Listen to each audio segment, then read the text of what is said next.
Once upon a time, in a bustling village on the outskirts of Lagos, there lived a stunningly beautiful girl named Abeni. She was raised by her loving parents, who were well respected in their community. Abeni's mother had once been the most admired woman in the village, and many men, including the Oba's son, had sought her hand in marriage. However, it was Abeni's father, a humble fisherman, who won her heart, making him the envy of many. As Abeni grew, her beauty surpassed even that of her mother. She was adored by the young maidens and admired by all the eligible bachelors in the village. One fateful day, as she returned from the river with a calabash full of water, she came across a massive serpent staring at her. Its golden eyes locked onto hers, sending shivers down her spine. Frozen with fear, Abeni screamed and shut her eyes. When she finally opened them, the snake had disappeared. She ran home, breathless, and narrated the terrifying encounter to her mother. Her mother comforted her, relieved that no harm had befallen her daughter. Days turned into weeks, and strange occurrences began to take place. Abeni repeatedly found herself in perilous situations, only to be saved by the mysterious serpent. Once, she was about to step on a deadly scorpion when the snake appeared, hissing loudly to alert her. Another time, a falling tree branch nearly crushed her, but the serpent's warning gave her just enough time to move.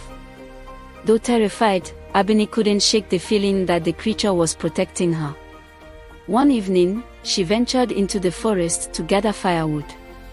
The snake reappeared, and filled with fear, she tried to flee. Just then, a sharp crack sounded as a tree limb crashed onto the very spot she had stood moments before. Shaken and bewildered, she realized that the serpent was guiding her rather than harming her. With cautious steps, she followed it through the forest, where it led her to a dark cave. Trembling, she hesitated before turning and running home.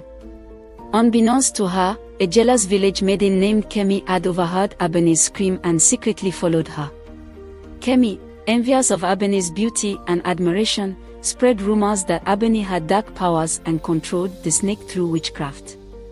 The gossip spread like wildfire, turning the once admired Abeni into a subject of fear and suspicion. While some villagers dismissed the tale as Kemi's jealousy, others believed it. Despite the rumors, Abeni remained the most desired maiden in the village. A wealthy and charming farmer named Adisa sought her hand in marriage.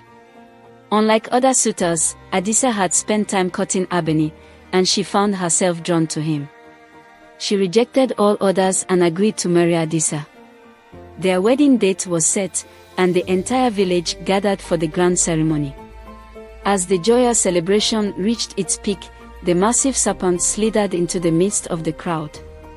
Panic erupted as villagers fled in terror.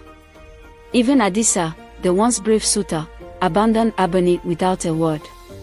Heartbroken and shunned by her people, Abeni fled the village to seek refuge with her mother's best friend, Madam Yejide, in a neighboring town. In her new home, Abeni confided in Yejide, who listened carefully before making a startling decision: they must kill the snake before it ruined Abeni's life any further. Together, they traveled back to the village, where Abeni led Yejide to the serpent's cave. Finding the creature asleep, Abeni raised a dagger to strike. Just as she was about to deliver the fatal blow, the serpent awoke and bit Yejide, who let out a piercing scream.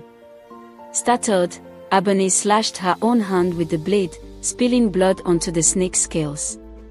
What happened next left them speechless.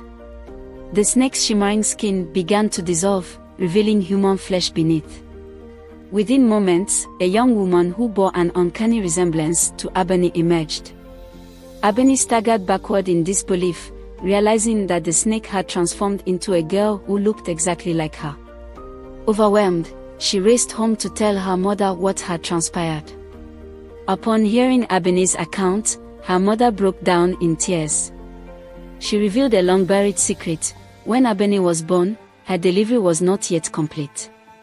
Moments after Abeni's birth, her mother had felt another push, and out came a baby serpent. Fearing what the village would say, she had taken the snake deep into the forest and abandoned it, praying it would never be seen again. Overcome with emotion, Abeni and her mother returned to the forest, where they found the transformed girl trembling with fear.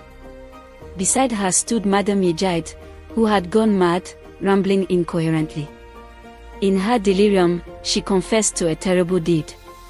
Years ago, she had been in love with Abeni's father, but he had chosen Abeni's mother instead. Enraged with jealousy, Yejide had visited a dark juju priest, placing a curse on Abeni's unborn sibling, turning the child into a snake. She had believed her curse had failed when Abeni was born normal, until Abeni's story of the serpent confirmed her worst fears. She had plotted to kill the snake to erase the evidence of her misdeed, but the truth had now been exposed. Abeni and her twin embraced for the first time, tears streaming down their faces. Her sister revealed that she had sabotaged Abeni's wedding because she had overheard Adisa boasting to his friends about a cruel bet he had only pursued Abeni to win a wager. If their marriage had gone ahead, Abeni would have suffered a lifetime of misery. Understanding the truth, Abeni apologized to her twin, grateful for her protection. News of the astonishing revelation spread throughout the village, and Abeni's twin was welcomed into the family with open arms. From that day forward, the sisters remained inseparable, their bond stronger than ever.